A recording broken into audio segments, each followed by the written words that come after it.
त्यो सिंहदरबार भन्ने चाहिँ सिंह न हामीसँग सिंह छ होइन, हामीसँग सिंह छैन। त्यो सिंहदरबार भन्ने चिजको नाम चाहिँ परिवर्तन भएन। त्यसलाई अनामनगर दरबार राख्दै भए हुन्थ्यो होला। त्यो परिवर्तन पछाडि दुनियाँ ठाउँको नाम परिवर्तन गर्दै गर्दा एउटा टर्च लाइट रेडियो हुने घर त लाउरेकै घर हो नि।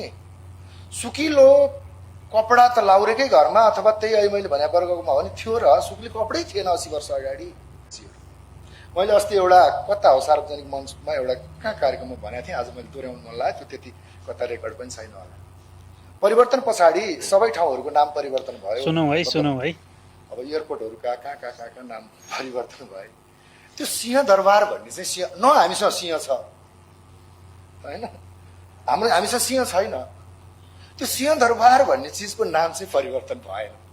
त्यसलाई अनामनगर दरबार राख्दै भए हुन्थ्यो होला। त्यो परिवर्तन पछाडि दुनियाँ ठाउँको नाम परिवर्तन गर्दै गर्दा हामीसँग सिंह नै छैन, त्यसको नाम चाहिँ सिंहदरबार नै छ। र त्यसको केही हावभाव भाग भङ्गीहरू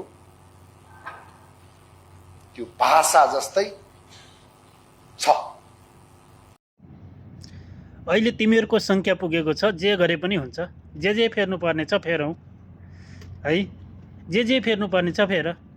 2/3 सङ्ख्या छ, सङ्ख्या पुगेकै छ। इतिहास सबै मेटाएर नयाँ राखे पनि हुन्छ। नेपालको नामै परिवर्तन गरे पनि गर, बोल्ने कोही छैन। मनपरी छ, 2/3 सङ्ख्या छ, जे गरे पनि हुन्छ। यसै पनि अस्ति भदौ 23-24 गते ज्यानजी आन्दोलनको नाममा आगो लगाएकै हो। सिंहदरबार, सर्वोच्च अदालत लगायत सर्वोच्च निकायहरू आगो लगाएकै हो।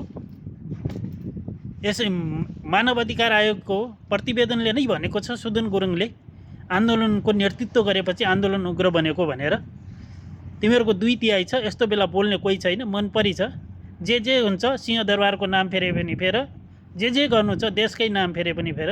मनपरी छ, जे गर्नु छ गर।